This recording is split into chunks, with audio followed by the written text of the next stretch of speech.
Pemirsa, selamat malam. Anda menyaksikan Prime Talk Tajam Mendalam bersama saya Rory Asyari. Pemirsa, malam hari ini di Prime Talk saya ingin mengajak Anda untuk mengenang mimpi, inspirasi dan juga karya almarhum B.J. Habibie dari berbagai macam perspektif, tidak hanya demokrasi namun juga kebinekaan, toleransi dan juga teknologi. Untuk itu telah hadir bersama dengan kita di studio ada dua orang yang sangat dekat dengan Pak Habibie dan juga satu orang di luar studio yang bergabung bersama kami dengan menggunakan Skype. Saya akan menyapa terlebih dahulu Pak Yusril Iza Mahendra, mantan Menkumham dan Mensesnek, dan pada waktu itu menjadi penulis naskah kepresidenan dan pidato Presiden Habibie. Pak Yusril, selamat malam. Malam. Terima kasih telah bergabung bersama kami. Ada juga Pak Jusman Syafi'i Jamal yang tadi malam di Breaking News sampai jam 2 pagi. Pak Jusman, tapi terima kasih telah hadir kembali bersama kami.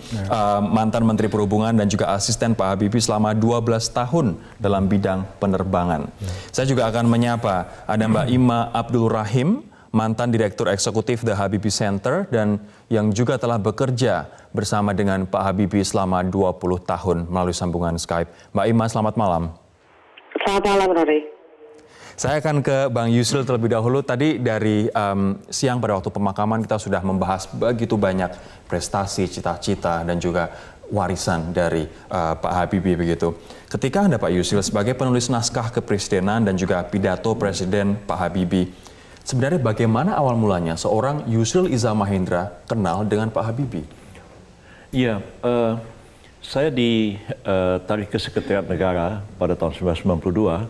Pada waktu itu Mensesneknya adalah Pak Murdiono almarhum dan presidennya masih Pak Harto. Dan Pak Habibie pada waktu itu menjadi Menristek. Dan oleh karena saya asisten Mensesnek itu saya hadir di sidang kabinet, tapi tentu tidak duduk di deretan para menteri di belakang, dan saya harus menyimak sidang kabinet itu, kemudian membuat resume hasil-hasil sidang kabinet, dan sore itu sudah diserahkan kepada semua menteri dan kemudian mempersiapkan lagi materi bagi sidang kabinet yang akan datang. Nah, ketika sidang kabinet itu break, ya biasa kita ngobrol-ngobrol dengan para menteri, termasuklah Pak Habibie yang sangat kita hormati pada waktu itu. Artinya Pak Habibie posisi sebagai Menristek? Sebagai Menristek, ya. Dan apalagi ketika beliau dipercaya untuk mendirikan atau memimpin ICMI pada waktu itu, jadi hubungan dengan beliau sangat dekat sekali. Bukan cuma saya, yang kawan-kawan lain mungkin lebih dekat lagi, seperti kawan saya Pak Jimli Asyidiki itu sangat dekat betul dengan Pak Habibie.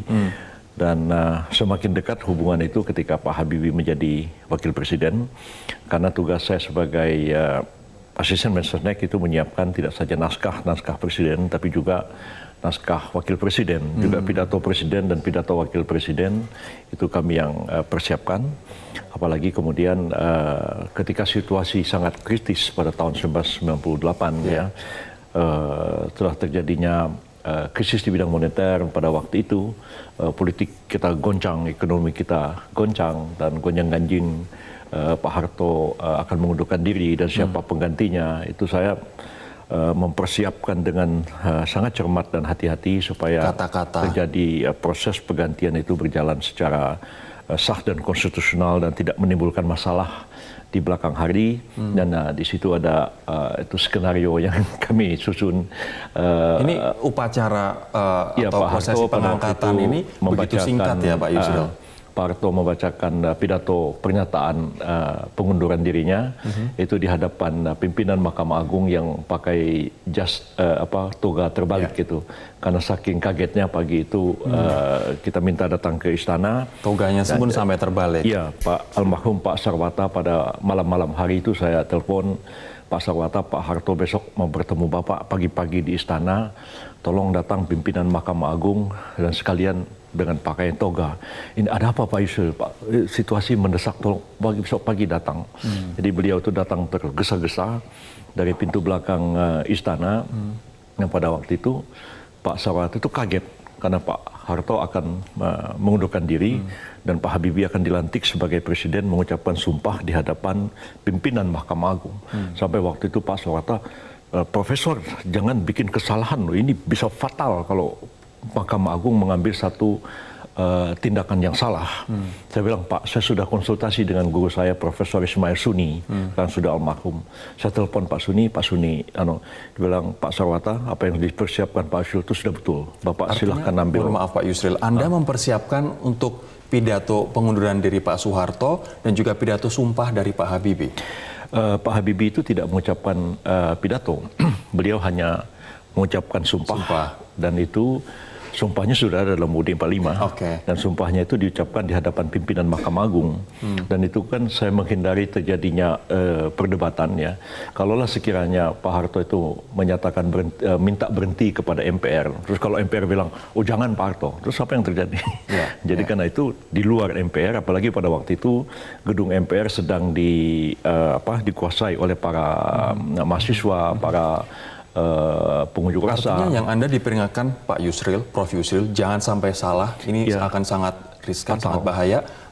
Apa yang Anda tulis pada waktu itu Pak, sehingga ada wanti-wanti, jangan sampai salah? Gini, jadi memang Pak Harto itu memutuskan akan mengundurkan diri kira-kira jam 9.30 malam. Saya pada waktu itu datang ke rumah Pak Malik Fajar di Jalan Pekalongan.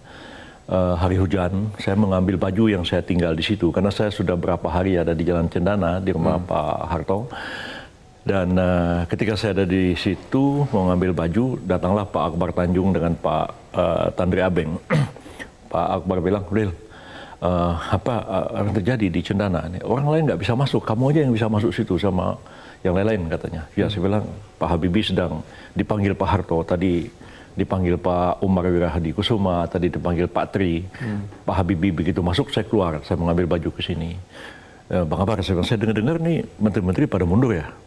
Tadi Pak Harto waktu maghrib bilang sama saya sama Pak Sadilah, itu tidak betul. Katanya dia sudah cek pada Mbak Tutut bahwa tidak betul. Apa betul nih menteri-menteri pada mundur? So, Pak Akbar buka jaket begitu, pakai setting dikeluarkan nih surat menteri-menteri mundur. Saya baca, saya kaget. Yang kaget saya pulang ke Jalan Cendana. Saya lapor sama Pak Harto, sama Pak Sadilah. Pak, saya bilang, menteri-menteri mundur itu betul. Ini suratmu. Kamu dapat dari mana, Ril? Saya bilang dari Pak Akbar, tapi ini kopinya. Saya keluar sebentar, saya tanya pada ajudan dinas pada waktu itu, Angkatan Laut, saya lupa namanya siapa. Dia bilang, Mas, ada surat nggak dari Pak Ginanjar? Ada nih suratnya, belum dibuka tuh surat. Dan saya itu bilang, ya udah kalau begini, saya mundur, siapkan pengunduran dirinya. Itu jam 10 malam. Jam 10 malam. Sampai pagi itu kita mutar otak bagaimana caranya Presiden itu mundur secara sah dan konstitusional. Dan Pak Habibie sah dilantik sebagai Presiden yang baru. Apa yang ada di pikiran Pak Habibie pada waktu itu? Mungkin diceritakan ke Pak Yusril. Besok, hanya dalam waktu beberapa jam kemudian, saya akan menggantikan posisi Pak Harto sebagai Presiden. Beliau pasti sudah menduga itu akan terjadi. Dan memang ketika saya keluar dari rumah Pak Harto itu, Pak Habibie sedang di dalam. Itu berapa bulan kemudian saya baru bertanya kepada Pak Habibie, Pak Habibie apa yang dibicarakan? Saya dengar kok ada sedikit masalah. Ya, beliau bilang Pak Harto bertanya kepada saya, Saudara Habibie, ya kalau saya berhenti, apakah saudara siap untuk melanjutkan kepemimpinan ini? Ya Pak Habibie kan bicara dengan temperamen beliau, sebenarnya wajahnya memang begitu ya. Ya saya siap. Ya, kalau saya sudah jadi wakil presiden, saya tentu setiap saat ya harus bisa menjadi presiden. Nah, Pak Harto ini kan orang Solo, orang Jawa, agak begitu. Jadi saya dengar tuh masalah itu aja. Tapi kalau saya tidak menyalahkan siapa-siapa ya, karena saya menulis pidato Pak Harto, menulis pidato Pak Habibie, kan saya mesti mengenal watak beliau-beliau ini. Begitu ya. Tapi akhirnya kemudian Pak Harto paginya mengundurkan diri, dan kemudian Pak Habibie disumpah menjadi presiden. Ya, memang Pak Harto sebelum-sebelumnya itu ngomong sama saya, dia bilang, Ril, kalau saya berhenti, ya, apa Habibie bisa meneruskan kepemimpinan? Anda jawab apa? Ya saya kan nggak bisa jawab, saya diam aja. Saya bilang, ya itulah konsekuensinya beliau sebagai wakil presiden, Pak. Ya insya Allah bisa. Ya, Pak Harto berkali-kali ngomong begitu. Justru malah menjadi peletak fondasi demokrasi, Pak Yusril. Ya, jadi memang luar biasa. Saya percaya bahwa Pak Habibie mampu, bisa. Saya percaya bahwa setiap orang yang menjadi wakil presiden ya tentu mesti ya harus bisa menjadi presiden. Baik. Saya sekarang akan tapi itu cerita lama lah ya. cerita lama. Nanti kita akan... saya teringat perasaan saya agak iya ya karena ingat betul pagi-pagi menyiapkan bukan cuma saya yang menyiapkan tuh banyak ya almarhum Pak Syafruddin Bahar, Pak Bambang Kesowo, Pak Sunarto Sudarno itu rame-rame menyiapkan naskah pengunduran diri partai. Nanti kita akan mendengar cerita juga dari Pak Jusman dan juga mendengar cerita juga dari Mbak Ima yang Pak Jusman 12 tahun bekerja bersama dengan Pak Habibie. Mbak Ima lebih lama lagi 20 tahun bekerja bersama dengan Pak Habibie. Nanti kita akan simak cerita mereka sesaat lagi.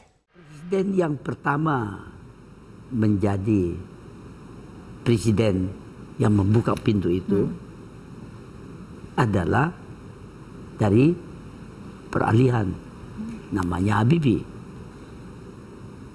Momentum itu waktu diberikan, keadaan bagi saya ini momentum yang saya bisa rubah. Karena itu pertama kalinya saya memberikan kebebasan. Ya toh? Ada dalam buku detik-detik yang menentukan. Nah, dalam hal itu saya buka pintu, tiap orang bisa grup bisa membentuk partai. Taruh persyaratannya. Tiba-tiba 600, 400 partai. Gimana mau biayai? Dan kita masih tidak mampu. Dan manusia belum mengerti. Karena manusia itu selama itu hampir 53 tahun. 53 tahun selalu dipegang ketat. Tadi Bung Karno begini, terus sekarang renggat tapi belum dia merdeka tapi belum bebas semua. Gitu. Sekarang datang yang ketiga Habibie, resultante dari banyak, satu harus laksanakan tugasnya. Jadi apa? Diberi kebebasan, dioper kepada Gus Dur, generasi peralihan, dioper kepada Megawati, generasi peralihan, dipilih langsung oleh rakyat, SBY, generasi peralihan. Ini pure generasi penerus. Jadi kita tidak dibenarkan pilihan generasi penerus kita pukul-pukul, hancurin. Tidak benar itu. Dia ada ujung tombak dari generasi penerus. Jadi kita harusnya yang generasi peralihan plus generasi penerus setelah sudah ditentukan dia, kita rame-rame mensukseskan programnya. Program kita membuat program bersama. Oleh karena itu yang kita harus buat garis besar haluan negara. Saya sekarang akan menyapa Mbak Ima yang bergabung melalui sambungan Skype. Mbak Ima, Anda sangat dekat dengan Pak Habibie yang kita semua memanggilnya Eyang Habibie dan Anda bahkan sudah dianggap seperti anak sendiri, sudah bekerja bersama dengan Pak Habibie selama 20 tahun begitu. Apa karakter Pak Habibie yang paling Anda ingat dan Anda terapkan ketika Anda berinteraksi bekerja sama dengan Pak Habibie, Mbak? Yang pertama, terima kasih Rory. Pertama, kecintaannya pada Indonesia. Itu yang menurut saya yang benar-benar beliau tanamkan. Ketika pertama saya bergabung di Habibie Center, dia selalu bilang bahwa ini adalah untuk bangsa Indonesia. Karena dia melihat proses demokrasi di Indonesia itu tidak akan terjadi dengan sendirinya dan ini adalah perjalanan yang panjang.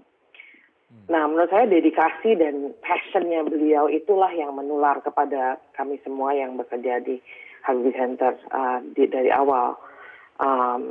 Dan itu yang kita sebetulnya melihat dedikasi itulah yang akhirnya menjadikan semangat buat kita untuk terus berkarya, untuk terus membuat program atau melakukan research yang terkait dengan demokrasi, proses demokrasi di Indonesia. Itu sih yang saya selalu lihat. Kalau beliau udah passionate, seperti tadi Pak Yusril bilang, beliau kan sering semangat sekali. Ya. Itulah passion itu yang tidak pernah akan saya lupakan. Mbak Ima, apa sebenarnya cita-cita besar Pak Habibie dengan membentuk The Habibie Center ini? Apa yang ingin diperjuangkan? Bahwa ya itu sesuai dengan motonya demokratisasi tak boleh henti.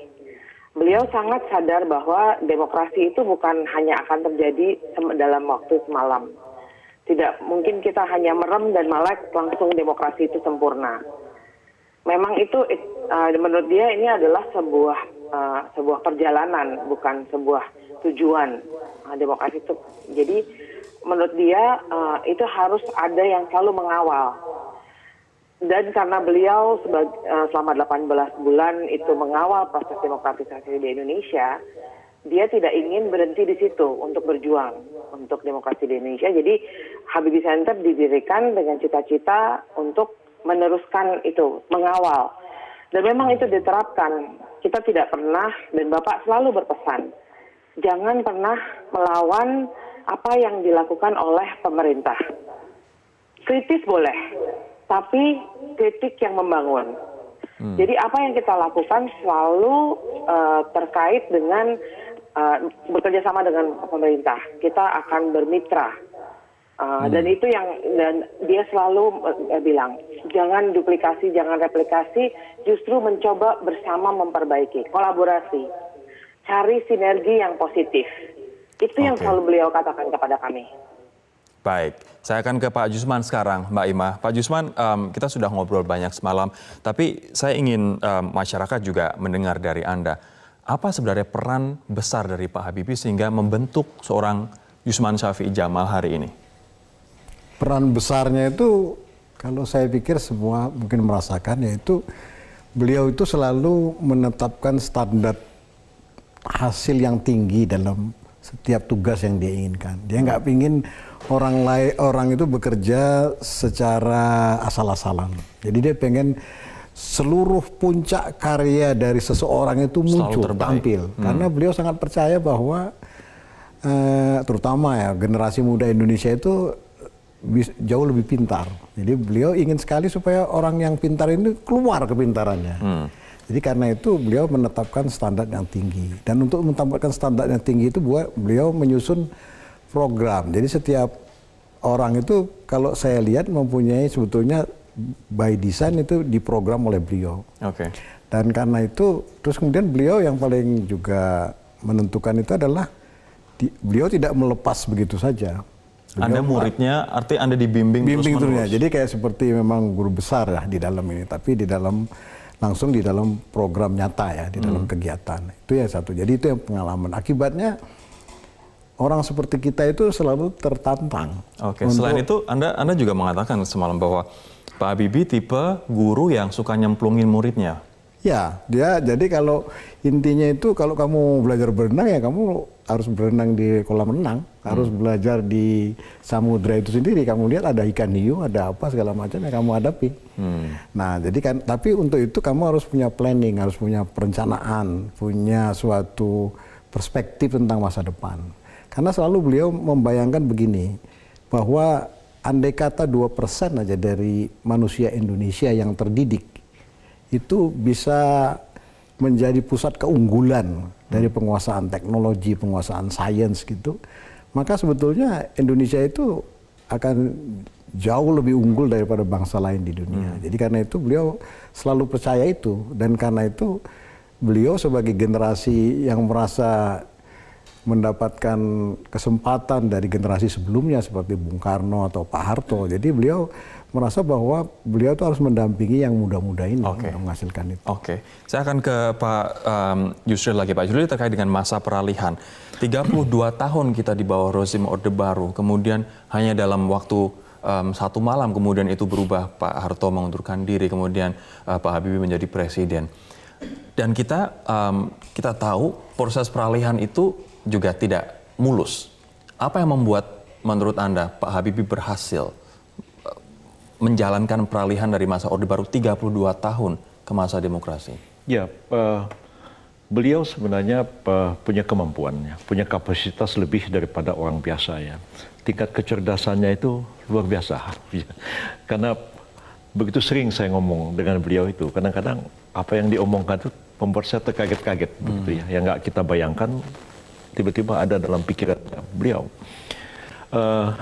Di samping pengalamannya juga cukup panjang di pemerintahan, walaupun mengurusi bidang sains dan teknologi, tapi cukup mengerti persoalan-persoalan real yang dihadapi oleh bangsa Indonesia ini, persoalan ekonomi, persoalan demografi, persoalan stabilitas politik, persoalan umat Islam, itu sangat concern beliau dengan persoalan-persoalan seperti ini. Lebih daripada itu, beliau mampu menempatkan orang-orang yang sebenarnya juga punya kapasitas intelektual yang cukup tinggi di pemerintahannya. Ya, tenaga muda-muda dan juga teknokrat-teknokrat pada masuk ke dalamnya. Dan itu membuat keberhasilan beliau dalam waktu 1,5 tahun lebih kurang memimpin bangsa dan negara kita ini terjadi perubahan-perubahan yang sangat besar, terutama di bidang politik seperti yang tadi Anda katakan bahwa akhir kepresidenan Pak Harto itu sudah ada pikiran-pikiran untuk menuju reformasi. Ya. Pak Harto sudah setuju pemilu dipercepat, undang-undang partai politik, undang-undang pemilu yang baru, tapi tak terselesaikan. Itu diselesaikan pada masa Pak Habibie. Dan saya ingat ya beliau memerintahkan saya untuk mendraft rancangan undang-undang partai politik. Kita siapkan sampai selesai. Jadi dan beliau berkali-kali bilang sama saya harus ada parliamentary threshold 10% seperti di Jerman, beliau mengatakan. Saya bilang itu berat Pak 10%. Gimana aja 5%. Tapi akhirnya diajukan ke DPR cuma bilang 1%. Kalau tidak salah itu yang pertama. Nah, saya senang sekali mendapat tugas seperti itu dan ada satu hal yang membuat saya sangat tersentuh ya. Ini sisi lain dari Pak Habibie, di samping kepintaran dan kecerdasannya yang luar biasa itu, tapi sisi kemanusiaan beliau itu sangat-sangat luar biasa ya. Jadi saya melaporkan ke beliau, Pak, ini sudah selesai undang-undang partai politik, sudah disahkan DPR, Bapak tinggal tanda tangani. Oh ya, terima kasih. Saya bilang, bersama dengan ini saya menyampaikan surat pengunduran diri saya dari Seknek, Pak. Oh, kenapa mundur? Nah, ini konsekuensi dari undang-undang yang saya draft sendiri. Saya bilang, undang-undang ini pegawai negeri tidak boleh menjadi anggota partai politik. Yeah. Saya kan dosen UI, pegawai negeri. Saya pejabat Seknek, saya pegawai negeri. Dengan berlakunya undang-undang ini, saya harus mengundurkan diri. Lama beliau termenung begini. Jadi kalau Yusril berhenti, nanti dapat makan dari mana? Yeah. Pertanyaan tuh seperti itu. Sampai saya bilang, belum tahu Pak, dapat makan dari mana? Saya bilang, ya kerja apalah. Ya ini kan partai politik, saya udah jadi pengurus partai, belum tentu berhasil apa, nggak tahu. Itu bilang, Yusril digaji sama Seknek berapa tiap bulan? Saya bilang, ingat saya mungkin 8 juta apa kira-kira waktu itu ya. Dikasih apa lagi? Dikasih beras, saya bilang 50 kilo, dikasih gula 10 kilo, dikasih kopi segala macam. Begini ya, Yusril ya. Yusril kalau terpaksa berhenti ya, apa boleh buat? Saya tidak bisa menahan. Itu gaji dari Seknek 8 juta, beras 50 kilo. Saya yang kasih sama Yusril. Tiap bulan akan diantar ke rumah. Saya sangat tidak percaya. Yusril sudah seperti anak saya. Jadi terus. Dan betul itu. Tiap bulan saya diantari beras dan jadi itu satu sisi biasanya orang yang sangat tinggi intelektualitasnya, sangat cerdas, pintar, itu kadang-kadang jadi kurang manusiawi sama orang lain. Tapi berbeda dengan Pak Habibie. Sangat berbeda. Tadi saya akan tanyakan kepada Mbak Ima, salah satu pemikiran dari Pak Habibie adalah dia sangat percaya, beliau sangat percaya bahwa demokrasi dan Islam compatible, bisa berjalan beriringan. Nanti kita akan tanyakan dari perspektif The Habibie Center dari Mbak Ima sesaat lagi. Presiden ketiga di era reformasi sampai sekarang, pernahkah merasa ada konflik dalam membawa atau membangun fondasi cita-cita reformasi itu, Eyang? Oh ya, masih banyak orang yang berkeyakinan lain. Misalnya saya disampaikan ada yang mau kembali ke menganggap apa yang sudah diputus atau apapun tidak boleh diganggu. Hehehe, tidak cocok kan dengan cara saya bilang gitu. Manusia yang berubah, globalisasi gimana, teknologinya berubah, tidak mungkin. Kalau saya debat dengan dia, ngapain? Kasihan dia kan. selama kalau memang rakyat menghendaki kembali ke situ, silakan, ada mekanismenya. Ada jalurnya. Ada jalurnya. Silakan. Tapi saya lebih baik saya pikirkan anak-anak yang muda, yang cucu saya, Generasinya. generasinya.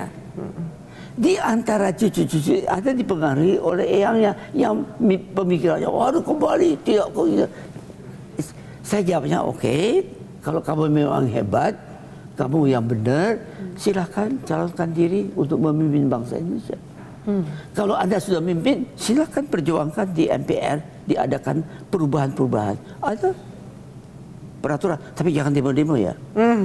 Kenapa? Kan reformasi juga terjadi awalnya dari demo-demo mahasiswa, kalau demo, dari generasi muda. Kalau demo yang secara baik, itu Silakan. bagian dari bukan bagian dari demokrasi. Demokrasi tanpa demo nggak ada artinya. Tapi jangan demo terus merusak orang, membakar, itu kriminal, atau menteror, membunuh orang. Apa yang terjadi? Saya tidak tahu, yang keluarga bom gitu Ya, di Surabaya. di Surabaya. Itu nggak benar tuh.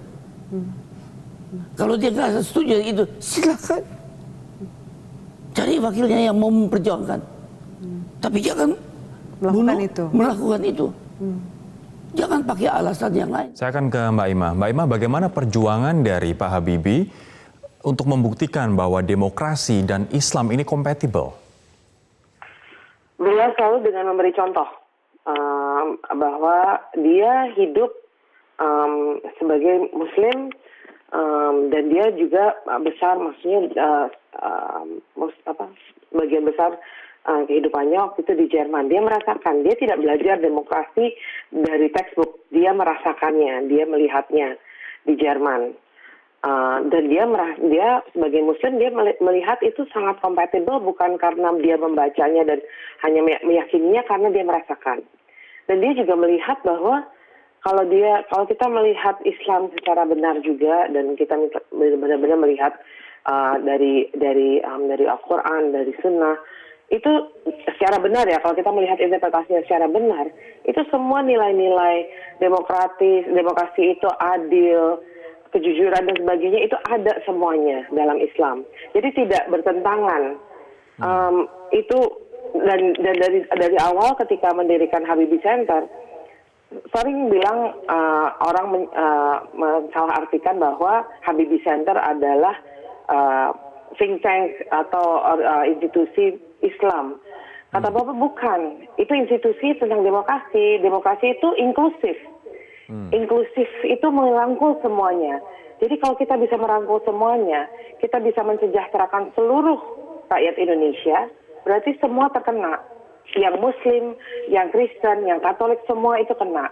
Jadi pemikiran Bapak tentang inklusif, tentang menjadikan Indonesia yang inklusif, itu sejalan dengan demokrasi, dan itu menurut Bapak sejalan dengan nilai-nilai Islam. Baik, kita akan jeda terlebih dahulu. Nanti saya akan tanyakan ke Pak Jusman bahwa N250 adalah pesawat yang dibuat oleh Pak Habibie dan menjadi kebanggaan bangsa Indonesia. Namun akhirnya tidak bisa menjadi begitu fenomenal, begitu besar karena ada intervensi dari asing. Ketika menyadari ada intervensi asing itu dan N250 tidak bisa menjadi begitu besar, apa perasaan Pak Habibie pada waktu itu? Dan bagaimana dia ikhlas menerima itu, Pak Jusman? Nanti kita akan bahas, Pak, sesaat lagi. Tetaplah bersama kami di Prime Talk. Pak Jusman, seperti apa perasaan Pak Habibie waktu itu ketika anak hasil karyanya N250 tidak bisa besar karena intervensi asing, Pak? Kalau saya amati, sebetulnya sedihnya sangat mendalam ya, teman. Beliau cuma tidak mengeksposnya. Mengapa sedih? Karena N250 itu sebenarnya puncak daripada penguasaan teknologi yang beliau desain dari sejak tahun 76.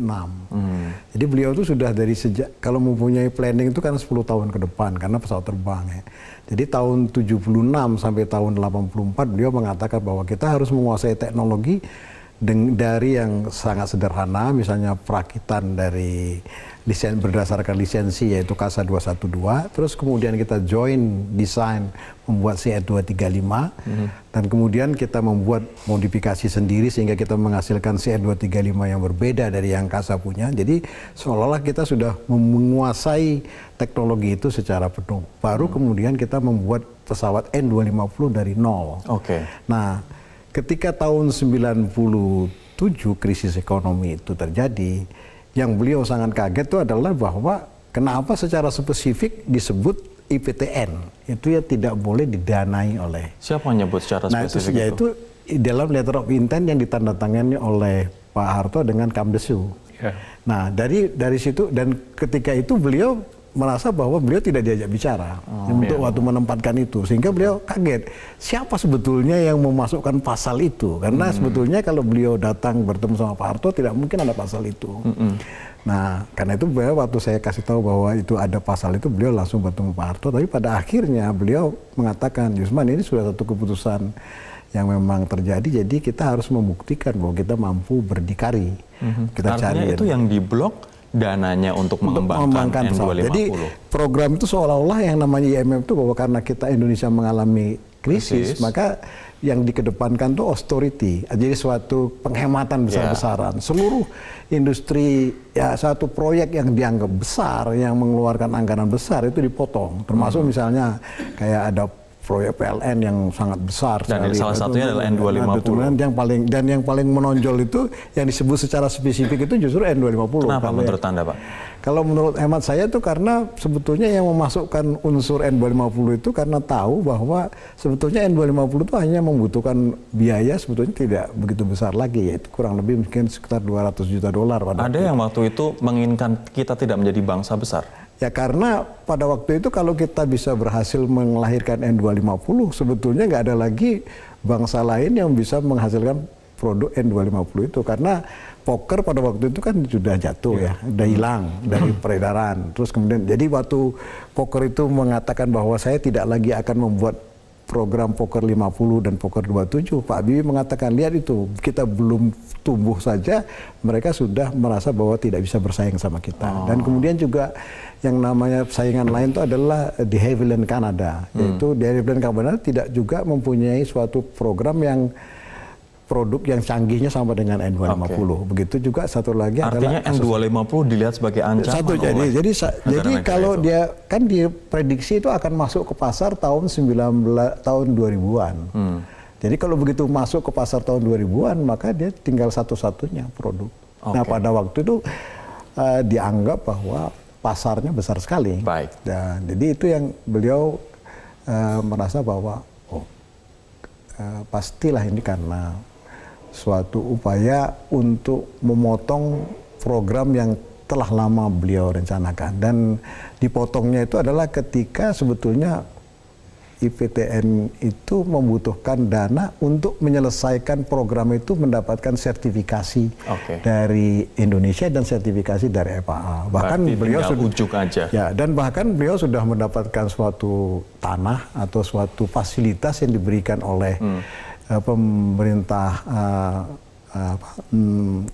negara bagian di Alabama untuk memproduksi N250 di sana dengan suatu insentif tertentu. Tapi artinya yang bisa kita pelajari adalah sikap ikhlas beliau menerima demi bangsa dan negara karena masalah juga dengan karena beliau moneter, akhirnya karena setelah berkonsultasi dengan Pak Harto, beliau tahu bahwa ini sudah keputusan yang dibuat oleh Presiden. Kita jeda terlebih dahulu, Pak Yusman. Nanti saya juga akan tanyakan ke Pak Yusril terkait dengan membuka keran demokrasi, kebebasan pers. Di satu sisi itu juga melemahkan Pak Habibie sebagai presiden. Kok mau melakukan itu begitu? Kita akan membahasnya Pak Yusril sesaat lagi. Tetaplah bersama kami. Saya akan kembali ke Mbak Ima. Mohon singkat saja Mbak Ima, apa yang bangsa ini perlu belajar Mbak Ima dari sosok seorang Habibie di saat intoleransi kita mendapatkan mendapatkan tantangan, kemudian NKRI dan juga kebinekaan kita saat ini sedang terchallenge begitu. Kalau menurut saya, Bapak itu seperti saya bilang tadi, leading by example. Bapak tidak pernah membeda-bedakan. Bapak selalu merangkul siapa aja. Dan kalau kita melihat dari kehidupannya Bapak, kalau kita membaca buku-bukunya, kalau kita nggak sempat baca bukunya, menonton filmnya, diperlihatkan bagaimana Bapak tidak memandang bulu siapa yang menjadi temannya. Dan itu yang diajarkan kepada kita semua, dan menurut saya itu menjadi panutan adalah keikhlasannya. Dan tadi seperti Pak Yusuf bilang juga, humanity. Dia tidak pernah melihat siapapun itu. Kalau dia perlu bantuannya, itu pasti Bapak akan bantu. Baik. Jadi itu yang saya dapatkan. Baik, Mbak Ima, terima kasih waktunya telah bergabung bersama kami di Prime Talk, Mbak Ima. Selamat malam. Terakhir ke Pak Yusril, membuka keran pers, kemudian membuka pintu demokrasi, itu di satu sisi melemahkan posisi Pak Habibie sebagai presiden. Tapi kenapa beliau mau, Pak? Ya, kalau bagi beliau pribadi memang konsekuensinya seperti itu. Tapi tidak bagi bangsa dan negara kita. Saya teringat tulisan dari seorang yang sangat dekat dengan saya, almarhum Profesor Abu Hanifah. Beliau menulis tentang Tan Melaka, yang mengatakan Tan Melaka revolusi menelan anaknya sendiri. Ya, Tan Melaka itu revolusioner untuk Indonesia merdeka, tapi karena ideologinya, kemudian beliau terbunuh di zaman revolusi itu. Pak Habibie pun kira-kira seperti itu. Artinya berkorban. Iya. Pak Habibie itu banyak sekali bercerita kepada saya tentang persahabatan dengan Helmut Kohl, kanselir Jerman. Beliau bercerita banyak tentang Partai Kristen Demokrat Jerman dan tentang demokrasi di Jerman, dan beliau anggap itu sangat bagus. Ide tentang threshold itu diilhami oleh tradisi politik Jerman. Jadi di samping itu juga beliau belajar Islam sangat mendalam. Artinya beliau tahu bahwa dengan membuka peran demokrasi ini akan memperlemah saya sebagai presiden, tapi ini yang diperlukan oleh bangsa saya. Iya, betul. Baik. Jadi beliau sebenarnya seperti kita ingat ya, ingin membuka tempat untuk demo, ya, membukakan kebebasan berpolitik, kebebasan mimbar, siup dicabut, tidak perlu lagi ada siup. Jadi kita mengalami kebebasan yang luar biasa. Pada waktu itu setelah kita terkekang 32 tahun, tiba-tiba keran itu dibuka, orang itu seperti tanpa kontrol lagi. Baik. Dan akhirnya memang itu berimbas kepada beliau sendiri. Pak Yusril, mohon maaf waktu kita sudah habis, Pak Yusril. Tapi kita masih bisa membahasnya di lain kesempatan. Tapi yang jelas apa yang dilakukan oleh Pak Habibie adalah nggak apa-apa, mungkin posisi sebagai etika politik beliau sangat tinggi. Etika politik sangat tinggi. Nggak apa-apa secara posisi sebagai presiden menjadi lemah dengan adanya demokrasi itu, tapi ini demi kebaikan bangsa. Demi kebaikan bangsa. Terima kasih sekali Pak Yusril. Pak Yusman, terima kasih atas waktunya di Prime Talk. Demikianlah perbincangan kami, pemirsa. Semoga ada nilai-nilai agung, nilai-nilai besar yang bisa kita petik pelajaran dari apa yang disampaikan oleh tiga tamu saya di Prime Talk ini dari sosok seorang B.J. Habibie. Saya Rory Asyari undur diri, sampai jumpa.